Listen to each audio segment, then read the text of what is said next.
बच्चों नमस्कार। Expert knowledge academy में आपका स्वागत है।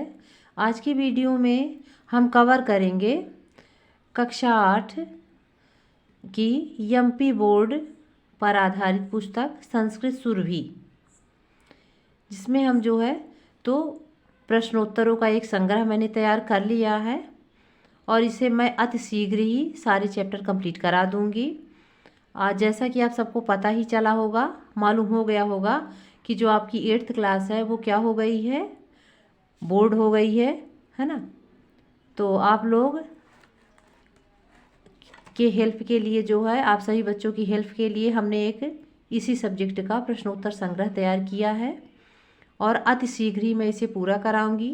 एप्लीकेशन आप लोगों को लिखना बताऊंगी, कैसे लिखा जाता है, कुछ व्याकरण से संबंधित चीज़ें बताऊंगी और निबंध वगैरह कैसे लिखा, ये सारी चीज़ें मैं बताऊंगी।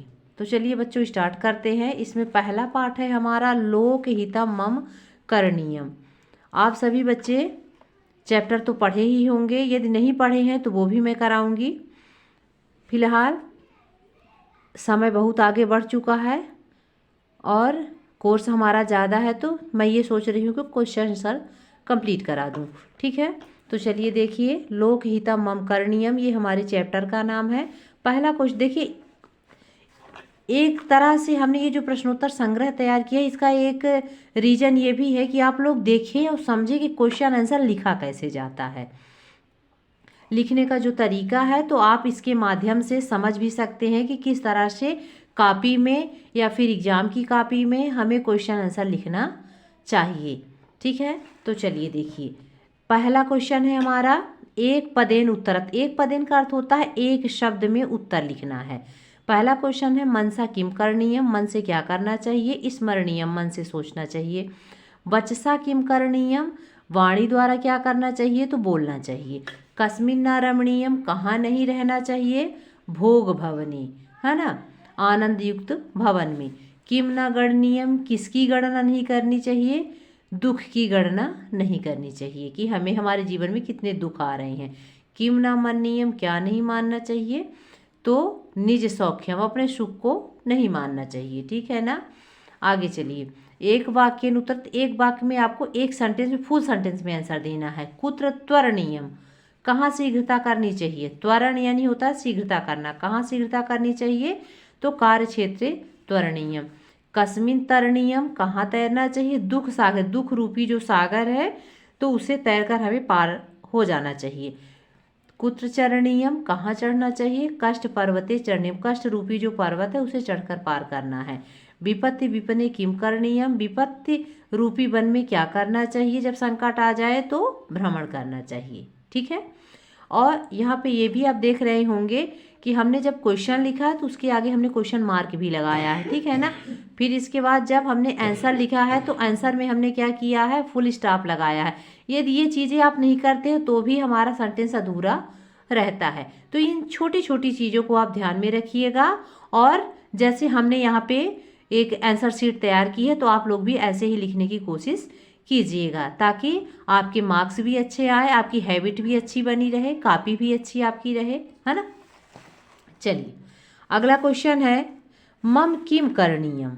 यहाँ पे देखिए क्या कह रहा है, मम किम करणीयम, तो हो जाएगा मम लोकहितम करणीयम, मुझे जो है लोकहित अर्थात संसार का कल्याण करना चाहिए।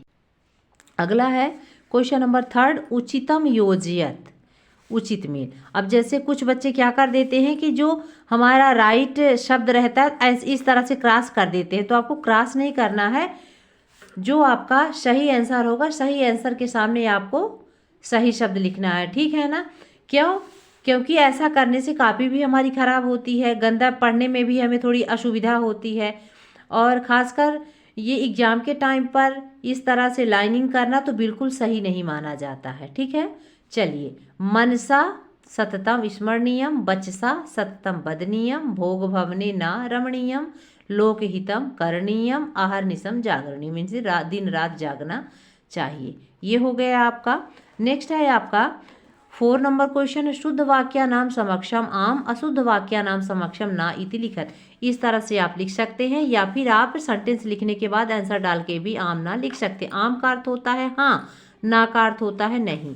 कष्ट पर्वते चरणीयम तो आम, दुख सागरे न तरणीयम ना जातु दुखम गरणीयम आम, विपत्ति विमने न भ्रमणीयम ना, आहार निशम जागरणीयम आम।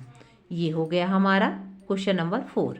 फिर देखिए क्या करना है, उचित पदेन रिक्त स्थानान पूर्यत। ठीक है ना, उचित शब्दों द्वारा आपको खाली स्थान भरना है। बंधुजना ए स्थिता गहरे, लोकहितम करणीयम, भोग भवने ना रमणीयम, कार्य क्षेत्रे त्वरणीयम, कष्ट पर्वते चरणीयम। देखिए हमने क्या किया है कि जैसे खाली स्थान को भी हमने जब फिल किया है तो उसमें हमने अलग पेन का यूज किया, तो आप ऐसे भी यूज कर सकते हैं। तो ये हमें पता चलेगा कि ये फिल इन द ब्लैंक्स वाले वर्ड हैं। ठीक है, फिर देखिए नामोल्लेख पूर्वकम समास विग्रहम कुरुत, है ना। नाम सहित आपको क्या करना है, समास विग्रह करना है। ठीक, लोकहितम यानी संसार का हित, तो क्या हो जाएगा लोकस्य हितम। इसमें कौन सी विभक्ति का प्रयोग किया गया है, षष्ठी। तत्पुरुष समास में क्या होता है कि हमारा जो देखिए ये दो पद बन गए, एक हितम बना है एक लोक बना हुआ, तो जो हमारा ये कौन सा पद कहलाता है, ये पूर्व पद कहलाता है पहला पद, ये उत्तर पद कहलाता है। ठीक है ना, तो तत्पुरुष समास में क्या होता है कि उत्तर पद जो है तो सेम बना रहता है, उसमें कोई परिवर्तन नहीं होता है, लेकिन जो हमारा उत्तर पद होता है तो उत्तर पद में जो है तो द्वितीया से लेके सप्तमी विभक्ति तक का प्रयोग किया जाता है शब्द के अर्थ अनुसार। ठीक है, जैसे लोक हितम यानी लोक का हित अर्थात संसार का हित, तो का की के रा री रे किस में आते हैं, षष्ठी विभक्ति में आते हैं।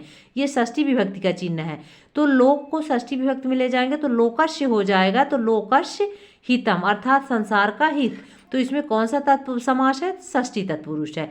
भोग भवने, भोग भवने यानी भोग का भवन अर्थात भोगस्य भवने, इसमें भी षष्ठी तत्पुरुष है।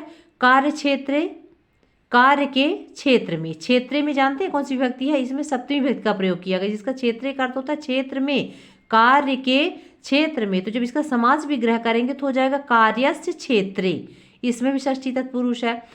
दुख सागरे, दुख के सागर में, दुखस्य सागरे हो जाएगा। देखिए यहाँ पे क्या है, दुखस्य सागरे, तो यहाँ भी षष्ठी विभक्ति हो गई चिन्ह के आधार पर, का की के। कष्ट पर्वते, कष्टस्य पर्वते, कष्ट के पर्वत में, ये राष्ट्र में देखिए एक ही मात्रा वाले शब्द जो लगे हुए हैं ये सब सप्त उत्तर पद, देखिए ये क्या है पूर्व पद, ये उत्तर पद, तो उत्तर पद में जो ये लास्ट के शब्द लगे हैं एक ही मात्रा वाले, ये सब इंगित कर रहे हैं कि इसमें जो है सप्तमी विभक्ति का प्रयोग किया गया है, और सप्तमी विभक्ति का चिन्ह होता है में या फिर पर। ठीक है, में पर, तो इनके आधार पर यदि हम चलते हैं तो यहाँ समझ में आ रहा है कि षष्ठी विभक्ति का प्रयोग किया जाएगा। तो कष्टस्य पर्वते, कष्ट का पर्वत कहिए या कष्ट के पर्वत कहिए, कष्ट के पर्वत में तो भी इसमें षष्ठी तत्पुरुष है। का लगे, की लगे और के लगे तो भी इसमें षष्ठी तत्पुरुष होगा, है ना। षष्ठी विभक्ति का प्रयोग वही हाल इसमें भी है, इसमें भी और इसमें भी। तो ये हो गया आपका समास विग्रह। तो षष्ठी तत्पुरुष का जो मेन वो रहता है ना, मेन पहचान क्या है कि इसका उत्तर पद सेम टू सेम बना रहता है, और जो उत्तर पद नहीं पूर्व पद इसका सेम टू सेम बना रहता है, और जो उत्तर पद होता है बाद का जो शब्द होता है तो उसमें क्या हो जाता है, विभक्तियों का प्रयोग होता है। आप अपने हिसाब से समझ लीजिए कि आप किसको उत्तर पद बोलेंगे, किसको पूर्व पद बोलेंगे। यदि आप पूर्व, ये पहला ही पद हम मान लेते, चलिए हमने बता दिया था पहले इसको कि इसमें कौन सा पद होगा, उत्तर पद, हमने इसको पूर्व पद बता दिया। चलिए हटाइए, ये पूर्व पद नहीं होगा, ये पूर्व पद ये है, तो पहला पद और ये दूसरा पद। ठीक है ना, तो पहले पद में हमें क्या करना है, विभक्तियों का प्रयोग करना है। दूसरा पद हमारा सेम टू सेम बना रहेगा, उसमें कुछ भी नहीं करना है, क्योंकि इसी के आधार पर तो हमें विभक्ति का प्रयोग करना है। ठीक है ना, तो पूर्व पद में विभक्तियों का प्रयोग होगा और उत्तर पद में, उत्तर पद जो हमारा है तो सेम वैसे ही बना रहेगा। तो आ गई बात समझ में। जो हमारा तत्पुरुष समास होता है तो उसमें किसका प्रयोग किया जाता है, द्वितीया से लेकर सप्तमी विभक्ति तक का प्रयोग किया जाता है। तो ये हो गया हमारा क्वेश्चन नंबर 6। अगला देखते हैं हम। यहाँ पे देखिए इसमें क्या करना था, धातु और प्रत्यय अलग करना है। ठीक है ना, ये बहुत ही इजी है, लेकिन कब इजी है, जब हम प्रत्यय जानते रहेंगे तब। ठीक है ना, धातुएं क्या होती हैं बच्चों, जो क्रिया होती है हमारे द्वारा जो क्रिया की जाती है उसे हम क्या कहते हैं, धातु कहते हैं। ठीक है ना, हिंदी में उसको क्रिया कहते हैं, उसी का मूल शब्द जो निकलता है उसे हम धातु कहते हैं। स्मरणीयम में स्मृति धातु होगी, इसका अर्थ होता है याद करना, स्मरण करना।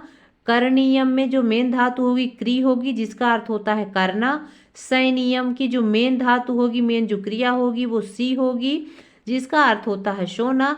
जागरणीयम में जागृ धातु होगी, जिसका अर्थ होता है जागना। गणनीयम में गण धातु होगी, जिसका अर्थ होता है गणना करना, गिनती करना। मन नियम में मन धातु होगी, मानना। त्वरणीयम में त्वर धातु होगी, जिसका अर्थ होता है शीघ्र या शीघ्रता करना। तरणीयम में त्रि धातु होती है, जिसका अर्थ होता है तैरना। भ्रमणीयम में भ्रम धातु होती है, जिसका अर्थ होता है घूमना, भ्रमण करना। संचरणीयम, क्या लिखा हुआ है, संचरणीयम, संचरित करना। स्मरणीयम का अर्थ होता रमणीयम का अर्थ होता है रुकना। ठीक, अब ये हो गई इसकी मेन धातुएं। अब प्रत्यय कौन सा इसमें लग रहा है, अनियर प्रत्यय लग रहा है। कौन सा प्रत्यय लग रहा है, अनियर। इसका अर्थ होता है चाहिए के अर्थ में। किसके अर्थ में, चाहिए के अर्थ में अनियर प्रत्यय का प्रयोग करना होता है। तो स्मृतिधन, स्मरणीयम का अर्थ स्मरण करना चाहिए, करणीयम का करना चाहिए, सैनियम का सोना चाहिए, जागरणीयम का जागना चाहिए, गणनीयम का गणना करना चाहिए, है ना, गिनना चाहिए, मन नियम का मनना चाहिए। इसी तरह से ये सारी चीज़ें हैं। तो ये हो गया हमारा अनियर प्रत्यय से संबंधित क्वेश्चन नंबर 7। जब आप प्रत्यय पढ़ोगे बच्चों तभी आपके समझ में अच्छे से आएगा। हालांकि हमने 1-2 वीडियो इसकी तैयार कर दी है, आगे भी हम पढ़ाएंगे। ठीक है, अब देखिए क्वेश्चन नंबर 8 देखिए। मम कर्तव्यम इति विषयम आला अवलंब्य संस्कृते 10 वाक्यान लिखत, है ना। मेरा कर्तव्य, इस विषय को लेकर के आपको 10 वाक्यों की रचना करनी है। यहाँ पे हमने 10 सेंटेंस बनाए, इसे आप ध्यान से देखिए। ठीक, लोकहितम मम करणीयम, फिर देश सेवा करणम मम कर्तव्यम, सर्वजन सम्मानम मम कर्तव्यम, शमेन विद्यालय गमनम मम कर्तव्यम, सर्वजन हितम मम कर्तव्यम, सर्वैः मधुर भाषणम मम कर्तव्यम, गुरुजन सम्मानम मम कर्तव्यम, राष्ट्रगान सम्मानम मम कर्तव्यम, राष्ट्रध्वज सम्मानम मम कर्तव्यम, ध्यानेन पठनम मम कर्तव्यम। तो ये था बच्चों हमारा एमपी बोर्ड पर आधारित पुस्तक संस्कृत सुरभि का पहला भाग। नेक्स्ट वीडियो में बच्चों हम द्वितीय पाठ है कालाग्जो वराह मिहिर का क्वेश्चन आंसर कंप्लीट करेंगे। तब तक के लिए नमस्कार।